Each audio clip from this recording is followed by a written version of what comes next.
Tuhan melakukan, menggenapkan apa yang diwahyukannya kepada saudara dan saya. Yang diperlukan adalah percaya. Kalau saudara mau bersama Tuhan Yesus, tidak ada yang tidak bisa.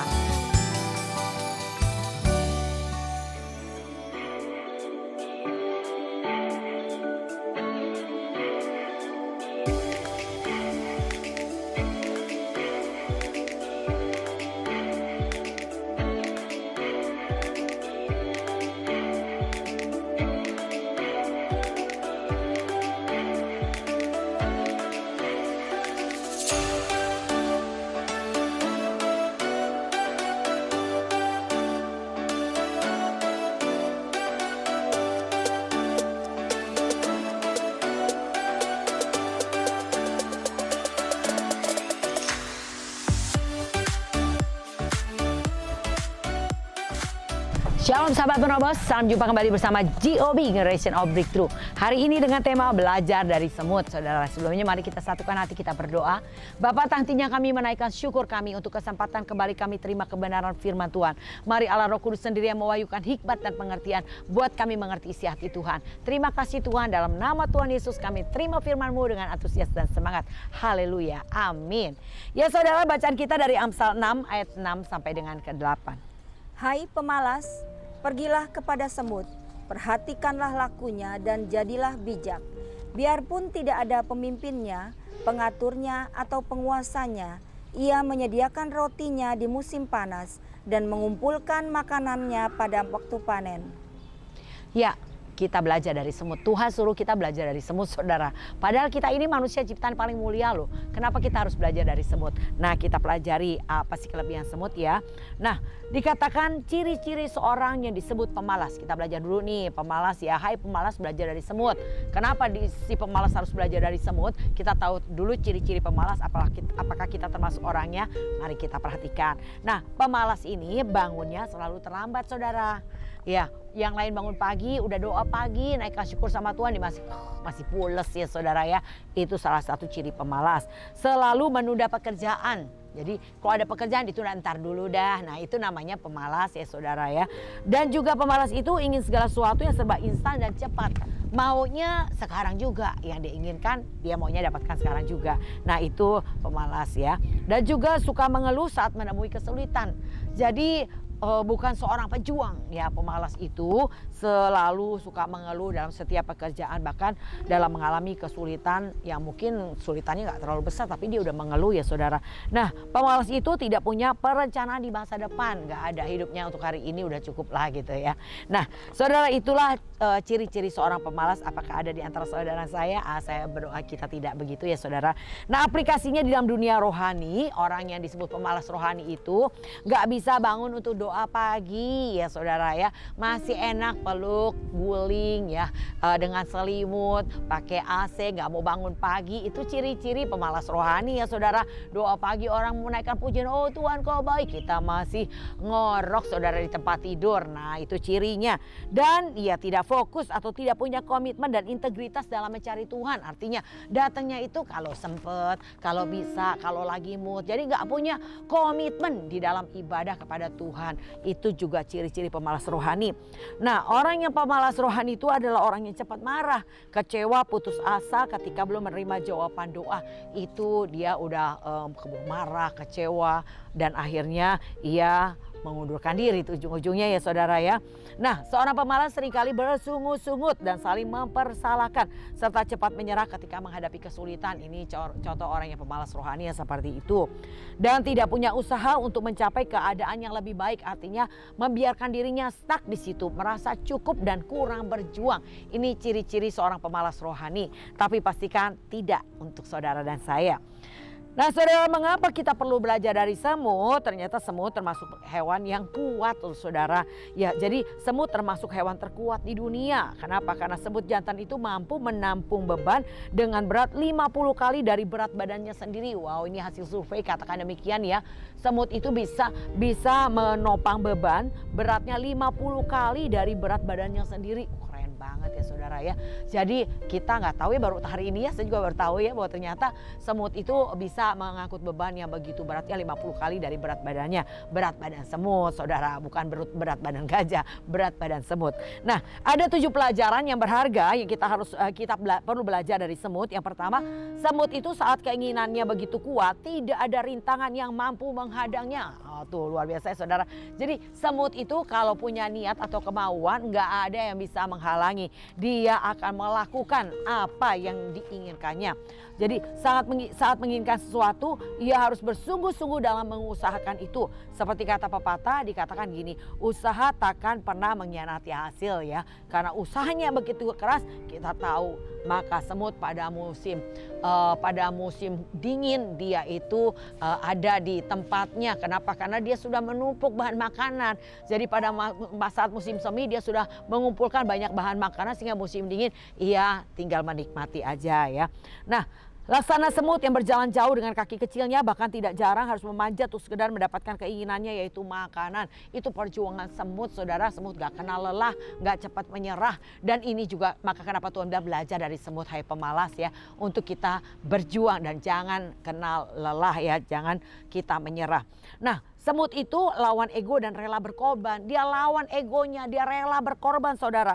Dia nggak bisa dipungkiri manusia memiliki ego yang sangat kuat ya. Kadang-kadang yang buat manusia nggak bisa taat itu adalah karena ego, gengsi, harga diri yang masih dipertahankannya, sehingga ia nggak bisa taat saudara. Bahkan nggak bisa taat kepada pemimpin rohani. Kenapa? Karena masih ada ego dan gengsi yang masih menguasainya. Ini yang Tuhan bilang belajar dari semut. Semut tidak demikian. Semut tidak menahan egonya dan ia rela berkorban. Seandainya manusia seperti semut yang rela berkorban saat golongannya membutuhkan, pasti dunia akan lebih baik dan akan banyak senyuman yang akan semakin mengembangnya saudara. Kalau manusia mau belajar dari semut yang rela berkorban, bukan untuk kepentingannya sendiri tapi untuk kepentingan golongan. Begitu juga kita harus melakukannya demikian, seperti Tuhan Yesus sudah ajar kita secara pribadi ya saudara. Bagaimana sikap Tuhan Yesus yang rela berkorban, mengorbankan nyawanya untuk kepentingan banyak orang, supaya kita yang berdosa boleh diselamatkan. Nah saudara, yang ketiga kita belajar dari semut, rela berbagi dan selalu bersyukur saudara. Meski hanya mendapat setetes madu, semut itu tetap akan menikmatinya bersama-sama. Mereka mensyukuri semua nikmat bersama sekecil apapun itu dan tidak lupa berbagi. Nah ini yang perlu kita pelajari dari semut, dia suka berbagi saudara. Semut itu bekerja dengan disiplin ya saudara. Pernah nggak kita lihat saudara sederetan semut yang sedang berjalan? Ya ada ratusan semut, bahkan makhluk kecil yang mungil ini membuat barisan. Semut adalah makhluk yang disiplin dalam bekerja. Seolah ada pengaturan job description, padahal enggak ya. Tapi dia melakukan tanpa ada pemimpin pun dia tetap melakukannya. Yaitu melakukan tugas dan tanggung jawabnya. Walaupun tidak ada pemimpin dia tetap melakukan tugas dan tanggung jawabnya. Ini kita belajar daripada semut yang seperti demikian. Dan semut itu saling mengenal dan menyayangi, membuat hidup lebih bermakna. Saudara pernah lihat semut? Semut kalau berpapasan dengan semut pasti dia akan berhenti dulu. Mungkin dia berkata shalom kepada semut yang satu dengan satu lainnya ya saudara ya. Jadi menyapa gitu ya saudara. Semut itu binatang yang dikatakan menyayangi, saling mengenal dan menyayangi, membuat hidupnya jadi lebih bermakna. Nah itulah saudara makhluk kecil semut yang kita perlu pelajari. Ya itulah dikatakan cara mereka mendeteksi koloni mereka dan berbagi makanan dengan cara yang disebut tropilasis. Adalah proses dari anggota satu ke anggota lain pada satu koloni untuk saling berbagi makanan. Nah itu luar biasa ya, saling berbagi. Jadi nggak makanan yang ada untuk dirinya sendiri, enggak, tapi dia suka berbagi. Nah yang keenam saudara, kita belajar dari semut, mendahulukan kepentingan golongan daripada kepentingan sendiri. Ini yang dia lakukan oleh semut, nggak mementingkan kepentingan sendiri tapi kepentingan golongan. Nah makhluk kecil ini dikatakan tidak pernah punya keinginan untuk menambah pundi-pundi pribadinya. Bahkan hewan ini lebih mengutamakan kepentingan bersama dibanding kepentingan dirinya sendiri. Kepentingan bersama lebih penting baginya. Nah yang tujuh, yang terakhir kita belajar dari semut, kuat bersama lemah berpisah. Itu dia slogannya saudara ya. Jadi kalau kita punya slogan sebagai manusia, bersatu kita teguh, bercerai kita runtuh. Nah seperti itu seharusnya ya. Persatuan memberikan kekuatan yang lebih besar dalam menghadapi setiap rintangan yang ada. Hal yang harus dimiliki oleh rakyat Indonesia. Jangan pernah terpecah belah. Indonesiaku merdeka. Wah, kita baru memperingati perayaan kemerdekaan Indonesia ya. Nah begitu saudara, dengan kesatuan, dengan unity kita akan lakukan perkara besar. Dan itu yang dilakukan oleh semut. Nah Apa yang semut lakukan sesungguhnya Tuhan juga sudah sampaikan kepada manusia, tetapi semut lebih melakukannya daripada manusia, saudara, sehingga manusia harus belajar dari semut. Wow, saudara, sesungguhnya kita malu ya sebagai manusia ciptaan yang sempurna, harusnya semut belajar dari kita. Tapi kita disuruh belajar dari semut ya, padahal Tuhan Yesus sudah ajarkan kita berulang-ulang tentang apa yang dilakukan oleh semut ini. Nah, yang Tuhan perintahkan kepada manusia sesuai dengan semut lakukan adalah pertama, berjuang. Nah, itu Tuhan katakan dalam Lukas 13 ayat 24. Berjuanglah untuk masuk melalui pintu yang sesak itu, sebab banyak orang yang berusaha tapi mereka nggak bisa masuk. Nggak bisa cuma berusaha, harus berjuang. Nah, itu yang Tuhan mau untuk kita lakukan. Yang kedua, kita belajar dari teladan Tuhan Yesus, Filipi 2 ayat 5 sampai dengan 8. Hendaklah kamu dalam hidupmu bersama menaruh pikiran dan perasaan yang terdapat juga dalam Kristus Yesus, yang walaupun dalam rupa Allah tidak menganggap kesetaraan dengan Allah itu sebagai milik yang harus dipertahankan, melainkan telah mengosongkan dirinya sendiri dan mengambil rupa seorang hamba dan menjadi sama dengan manusia. Dan dalam keadaan sebagai manusia, ia telah merendahkan dirinya dan taat sampai mati, bahkan sampai mati di kayu salib. Ya, dikatakan Yesus tidak mengambil kesetaraannya sebagai Allah sebagai hak yang harus dipertahankan. Dia rela mengambil bagian menjadi hamba, menjadi manusia, bahkan sampai mati di kayu salib. Nah, saudara, kita belajar bagaimana Tuhan merendahkan diri sampai sedemikian rupa.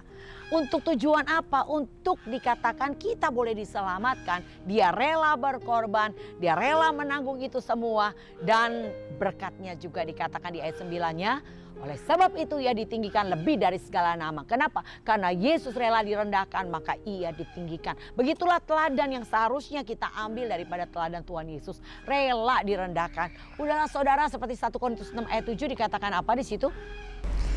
Adanya saja perkara di antara kamu yang seorang terhadap yang lain telah merupakan kekalahan bagi kamu. Mengapa kamu tidak lebih suka menderita ketidakadilan? Mengapakah kamu tidak lebih suka dirugikan? Iya, kita harus belajar menerima aja saudara ya. Adanya saja perkara di antara kamu seorang terhadap yang lain telah merupakan kekalahan bagi kamu. Kenapa kamu tidak lebih suka menderita ketidakadilan? Kenapa kamu tidak lebih suka dirugikan? Udah nggak apa-apa. Amin. Belajar ya, menerima setiap proses yang ada. Nah, kita belajar di sini bahwa teladan Tuhan Yesus yaitu dia rela menerima proses sedemikian rupa. Dia tahu bahwa ketika ia direndahkan, ia akan ditinggikan. Begitu juga hendaknya kita belajar. Kita harus belajar terima proses yang Tuhan izinkan, itu baik buat kita. Saudara harus percaya kalau saudara hidup dalam rencana Tuhan, apapun yang terjadi dalam kehidupanmu, Tuhan izinkan untuk tujuan kita ditinggikan lebih dari segala nama. Ya, yang ketiga kita belajar di sini seperti yang dikatakan Galatia 6 ayat 2. Bertolong-tolonganlah menanggung bebanmu. Demikianlah kamu memenuhi hukum Kristus. Ya, jadi yang Tuhan mau kita belajar adalah bertolong-tolongan dan mengucap syukur dalam segala hal. Ini sudah Tuhan ajarkan dan semut melakukannya saudara. Semut bertolong-tolongan dan ia selalu mengucap syukur. Ya, tidak kita pernah dengar cerita semut marah. Enggak ada ya saudara. Semut itu selalu ramah menyapa temannya ketika ia berjumpa. Ia selalu berhenti dulu saudara, bersalam-salaman. Nah, inilah yang Tuhan mau kita belajar dari semut. Bertolong-tolongan dan selalu mengucap syukur. Yang keempat kita belajar Tuhan ajarkan kepada kita yaitu bekerja dan hidup dengan tertib. 2 Tesalonika 3 ayat 10 dan 11. Sebab juga waktu kami berada di antara kamu, kami memberi peringatan ini kepada kamu. Jika seorang tidak mau bekerja, janganlah ia makan. Kami katakan ini karena kami dengar bahwa ada orang yang tidak tertib hidupnya dan tidak bekerja, melainkan sibuk dengan hal-hal yang tidak berguna. Ya, Tuhan sudah ajarkan kita harus bekerja. Kalau nggak mau kerja nggak usah makan saudara. Nah, ada orang-orang yang hidupnya tidak tertib. Nah, Tuhan sudah ajarkan ini, semut melakukannya. Kita bagaimana manusia, apakah kita melakukannya? Mari saudara, kita belajar daripada semut ya saudara, untuk kita bekerja dan hidup dengan tertib. Yang kelima kita belajar dari 1 Petrus 1 ayat 2. Yaitu orang-orang yang dipilih sesuai dengan rencana Allah Bapa kita dan yang dikuduskan oleh Roh supaya taat kepada Yesus Kristus dan menerima percikan darahnya. Kiranya kasih karunia dan damai sejahtera makin melimpah atas kamu. 1 Petrus 1 ayat 2 tadi ya saudara ya. Kita belajar untuk hidup saling mengasihi satu dengan lainnya sebagai teladan yang Tuhan Yesus ajarkan buat kita. Yang keenam kita belajar dalam Filipi 2 ayat 3 sampai dengan 4. Dengan tidak mencari kepentingan sendiri atau puji-pujian yang sia-sia, sebaliknya hendaklah dengan rendah hati yang seorang menganggap yang lain lebih utama daripada dirinya sendiri. Ya, mendahulukan kepentingan orang lain daripada kepentingan kita secara pribadi itu Tuhan sudah ajarkan atas kita.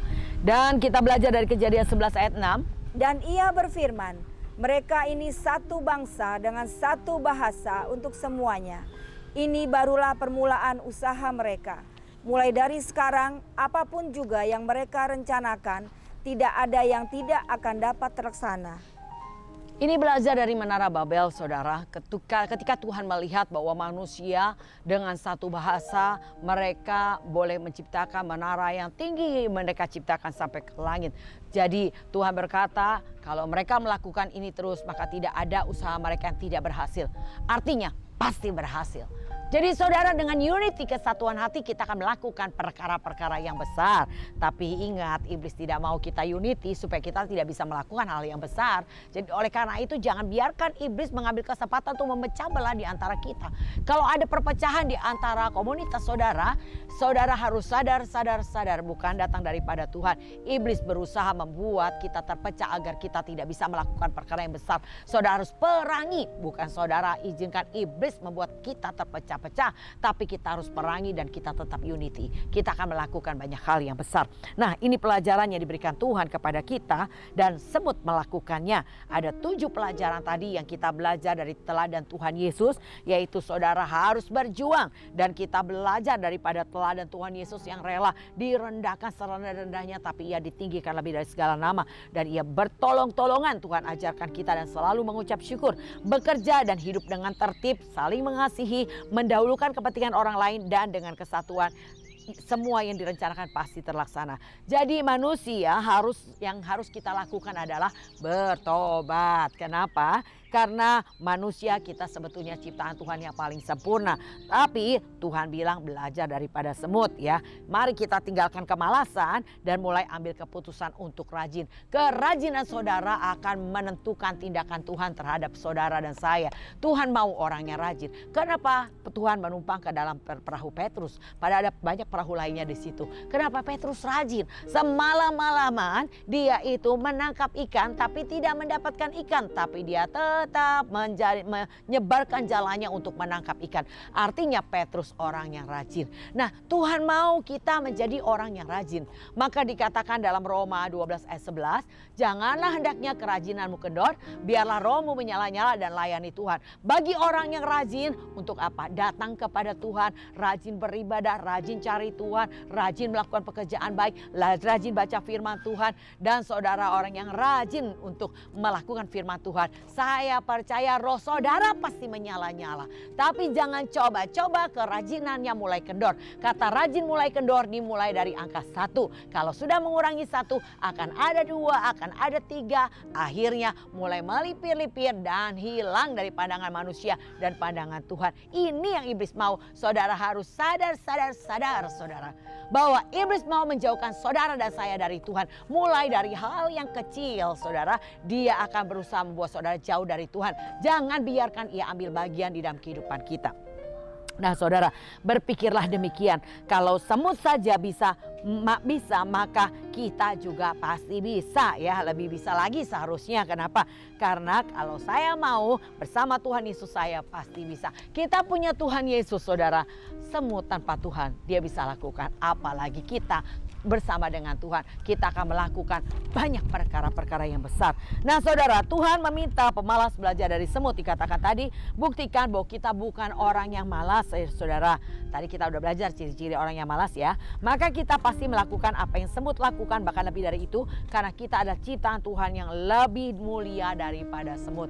Saudara, inilah pelajaran yang kita harus lakukan, harus kita hidupi hari ini. Jadilah orang yang rajin, jadilah orang yang semangat. saudara dan saya percaya kita sudah, nenek moyang kita Adam dan Hawa sudah memakan buah pengetahuan dari yang baik dan yang buruk. Jadi bisa membedakan mana yang baik dan mana yang tidak baik. Jadi kalau saudara tahu itu tidak baik, jangan saudara lakukan. Ingat saudara, jangan ambil produknya setan. Jangan beli dan jangan bayar harganya untuk mendapatkannya saudara. Kita nggak sadari kadang-kadang kita sedang membayar harga untuk membeli produknya setan. Apa itu produknya setan? Kemalasan, sakit hati, kecewa, gak bisa mengampuni, saudara mulai menyerah, mengurangi, mundurkan diri, tadi melayani sekarang gak melayani lagi. Nah itu yang seringkali tanpa disadari manusia melakukannya dan dia sedang membayar harganya untuk membeli produk setan. Saya mau katakan kepada saudara dan saya, produk setan itu seperti narkoba. Dia akan membuat orang kecanduan untuk terus melakukannya dan pada akhirnya dosa kalau hasilnya sudah matang adalah buahnya maut saudara. Ini yang iblis mau. Tapi saudara hari ini harus sadar bahwa Tuhan menyediakan banyak produk-produk buatan dan ciptaannya. Tinggal manusia mengambilnya. Kalau engkau dekat sama Tuhan maka engkau akan menggunakan produk dari Tuhan secara gratis. Kenapa? Karena ada Roh Kudus yang memampukan kau melakukannya. Bukan karena kekuatan kita. Kita bisa melakukan kehendaknya Tuhan. Kita bisa membayar harganya untuk membeli produknya Tuhan dengan kekuatan Roh Kudus. Roh Kudus sudah menyertai kita semua. Saudara hanya perlu mau, maka Allah turut bekerja untuk memampukan kita melakukannya. Bukankah itu hal yang mudah ya saudara? Yang penting saudara mau, saudara pasti bisa. Produknya Tuhan adalah semangat, rajin, ya, tekun, taat, dan saudara setia. Ya saudara tidak kepahitan, tidak kecewa. Artinya mudah mengampuni, ramah kepada semua orang. Segala hal yang baik datang daripada Tuhan. Itu produk Tuhan. Tapi untuk saudara mendapatkannya harus ada harga yang dibayar. Tapi gak perlu takut karena bukan kita yang membayar. Tapi Roh Kudus yang mampukan kita untuk melakukannya. Jadi mari saudara kumpulkan segala produk-produknya Tuhan untuk kita beli. Dan saya percaya waktu saudara mau membayar harganya, saudara akan mengenali kedahsyatan Tuhan yang menyertai saudara. Saya itu luar biasa. Saudara akan tetap bertahan berdiri ketika saudara menggunakan produknya Tuhan. Oleh karena itu tetaplah rajin. Kerajinan yang Tuhan mau ada pada saudara saya supaya roh saudara menyala-nyala. Dan hari ini adalah waktunya saudara mengambil kesempatan untuk banyak lebih mendekat kepada Tuhan. Maka saya percaya kekuatan Tuhan yang memampukan saudara melakukan setiap kehendak Tuhan. Dan waktu kau melakukan kehendak Tuhan, imanmu makin bertumbuh dan janjinya semakin engkau dekat sama Tuhan, semakin kau bertumbuh dalam iman, semakin banyak yang kau akan peroleh daripada Tuhan. Carilah terlebih dahulu kerajaan Allah dan kebenarannya, maka semua akan ditambahkan. Kata semua akan ditambahkan. Dikatakan Mazmur 112, haleluya, berbahagialah orang yang takut akan Tuhan dan sangat suka kepada segala perintahnya. Maka dikatakan anak cucunya perkasa di bumi, harta kekayaan di dalam rumahnya, di dalam gelap terbit terang bagi orang benar, dan banyak berkat-berkat yang Tuhan sediakan. Jadi artinya berkat duniawi saudara akan peroleh mengikuti semakin dekatnya engkau dengan Tuhan. Semakin kau mengenal Tuhan, semakin kau melihat bagaimana penyertaannya, pemeliharaannya, perlindungannya, pertolongannya, kekuatannya, dan berkat-berkat Tuhan. Jadi oleh karena itu kita belajar hari ini. Tuhan sudah mengajar kita tentang apa yang dilakukan oleh semut. Tapi semut melakukannya, tapi manusia tidak banyak melakukannya. Jangan jadi pemalas. Tuhan berkata, hai pemalas, belajarlah daripada semut. Tapi pastikan saudara bukan orang yang malas. Karena kita tadi sudah belajar bagaimana orang yang malas ya saudara. Tapi mari rajinlah untuk apa? Mencari Tuhan. Rajinlah untuk dekat sama Tuhan. Maka saya percaya orang yang dekat Tuhan gak mungkin hidupnya tambah hancur, tambah parah, tambah rusak, tambah gak benar, tambah miskin, tambah susah. Tidak mungkin saudara. Saya mendengar kesaksian salah seorang teman bagaimana di masa pandemi sungguh dia sulit sekali untuk mendapatkan pekerjaan karena kondisi kemampuannya sebagai pemain musik. Jadi dia nggak punya, nggak bisa bekerja, ngelesin juga nggak bisa gitu pada hari ini. Dan satu hari dia harus bayar kontrakan dan istrinya sampai dimaki-maki gitu kan, dia nggak bisa membayarnya. Tapi dia berusaha bertahan untuk tidak mengandalkan manusia. Dia berdoa, dia udah mulai ambil keputusan rajin doa pagi, rajin ikut ibadah persekutuan doa, rajin ke pemuritan. Dia mengambil keputusan untuk rajin dan dia merasa hidupnya mulai dipulihkan dan diubahkan Tuhan. Ini Ini hal yang mustahil bagi orang ini bisa bangun pagi-pagi, tapi dia mengambil keputusan untuk melakukannya. Dan ketika dia melakukannya, dia melihat, dan pengalaman ini bagi saya adalah Tuhan Yesus banget ya saudara. Ketika di saat dia mau mengandalkan manusia, dia bertahan kembali dengan imannya untuk bertahan. Lalu tiba-tiba, itu saya juga heran sekali, teman saya tiba-tiba bilang begini, saya tergerak deh untuk ngasih si bapak ini begitu. Lalu saya bilang, oh, puji Tuhan, ternyata bapak ini memang lagi perlu banget untuk bayar kontrakannya. Dia bilang berapa? Saya sebutkan. Ya udah tunggu. Dia kumpulin teman-temannya dan terkumpullah uang lebih bahkan dari jumlah uang kontrakan yang dibutuhkannya. Padahal hari itu ya dia benar-benar sedang dalam keadaan ketakutan. Duh gimana Tuhan? Dia berdoa, dia mau mengandalkan manusia tapi dia bertahan. Tuhan, aku percaya kepadamu Tuhan. Dan ternyata tepat pada waktunya ia mendapatkan uang untuk membayar kontrakan tanpa dia harus meminta kepada manusia. Mereka teman-teman sekelilingnya digerakkan Tuhan untuk mengumpulkan dana untuk bayar kontrakan, dan dia kembali melihat Tuhan dan kembali berkata, oh ternyata Tuhan Yesus hidup. Itu menambah semangatnya untuk mencari Tuhan. Begitulah saudara, saya hendaknya engkau akan melihat bagaimana pertolongan Tuhan yang tidak pernah terlambat ketika kau mau datang kepada Tuhan. Tuhan tambahkan imanmu, Tuhan tambahkan kepercayaanmu kepada Tuhan. Waktu Tuhan tambahkan imanmu, kau mulai melangkah dan bertindak, dan kau akan melihat dan kau akan semakin kagum akan Tuhan.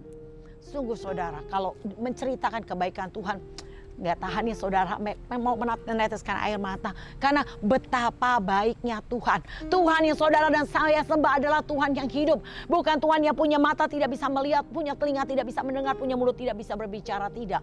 Tuhan yang hidup, Tuhan yang bisa mendengar seruanmu, Tuhan yang bisa menyelesaikan masalahmu, Tuhan yang selalu menyediakan berkat-berkatnya sebagai pertolongan bagi kebutuhanmu. Dia Tuhan yang besar, Dia yang punya langit dan bumi. Saudara, bahkan bumi tempat berpijak kakinya. Betapa besar Tuhan yang kita sembah. Engkau hanya perlu datang kepada Tuhan, serahkan masalahmu dan percaya Tuhan akan bertindak dengan caranya yang ajaib. Saya percaya saudara, saya belajar dari kisah tentang seorang Raja Uzia. Dikatakan begini, selama Raja Uzia mencari Tuhan, maka segala usahanya berhasil, namanya makin termasyhur, dan ia selalu mendapat pertolongan yang ajaib selama mencari Tuhan. Tapi ketika ia berubah setia, ia mulai sensitif, ia nggak mau terima teguran, ia marah, marahnya makin meledak-ledak. Berikutnya penyakit kusta di dahinya saudara. Ia dipermalukan, bahkan diasingkan dari bait Allah sampai matinya. Oleh karena itu jangan pernah berubah setia. Belajar tentang kata setia, bertekun di dalam Tuhan. Cari Tuhan sungguh-sungguh, jangan pernah menjadi lemah karena apapun. Amin. Saudara, sedang kita ada dalam proses dibenarkan. Waktu engkau salah, datang sama Tuhan, kau akan dibenerin. Engkau salah, kau datang sama Tuhan, Tuhan luruskan kembali jalan kita saudara. Kuncinya jangan pernah berhenti cari Tuhan di kala engkau salah respon.